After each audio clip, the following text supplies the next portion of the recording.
This is what remains of 14 homes set ablaze in the West Bank village of Taibeh. An angry Muslim mob from a neighboring village attacked the Christian town last September. They said they were avenging the dishonor of a Muslim woman allegedly impregnated by a Christian employer from Taibeh. Taibeh is the only West Bank village completely inhabited by Christians, about 2,000 of them. It was originally called Ephraim. It's mentioned in the Old Testament and in the book of John as a village where Jesus stayed. Mayor David Horry says the attack would not have occurred if Taibeh were a Muslim village instead of a Christian one. It happened many times between Muslim and Muslim, and what they did is most times they would just marry the girl off. And if they gave us a chance and proved that this pregnancy was from the man from Taibeh, maybe we would have married him off to that girl. Palestinian officials are downplaying what happened here, depicting it as a dispute between families, the result of an out-of-wedlock romance. But some villages insist the incident was pure religious hatred. Taibeh Christians were used as scapegoats. Some of the 400 attackers were reportedly heard shouting, "Allahu Akbar," God is great, as they threw Molotov cocktails at Christian houses. We've hidden the identity of this West Bank evangelist for his protection. We'll call him Nadim. He suggests Palestinian authorities are covering up a larger problem, a rising tide of Muslim intolerance and violence directed against the Christian minority.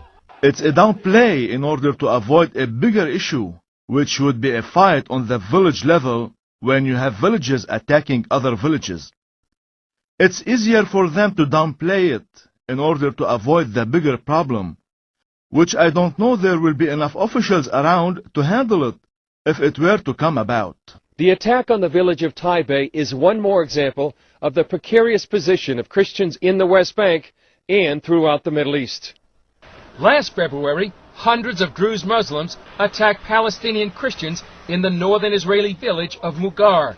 Rioters damaged 125 homes and businesses after a Druze teenager spread the false rumor that Christians had posted pornographic images of Druze women on the internet. Palestinian Christians are in very dire straits. International human rights attorney Justice Weiner has researched the plight of Palestinian Christians for more than 8 years. His findings were recently published by the Jerusalem Center for Public Affairs. Weiner says Palestinian Christians are now living in fear because persecution against them is increasing. I think that the situation has been on a steep downhill for at least 12 years since Israel withdrew from the Palestinian populated areas of the West Bank and Gaza.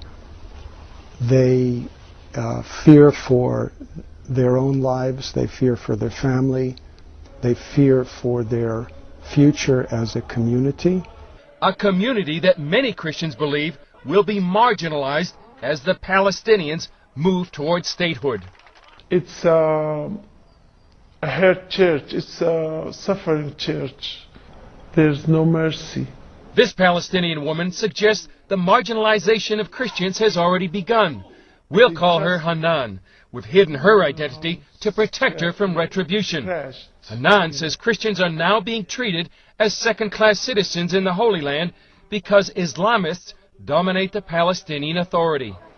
Now all the leadership and the people who are in authority, Muslims, and they force their laws, their teachings, their Quran, everything in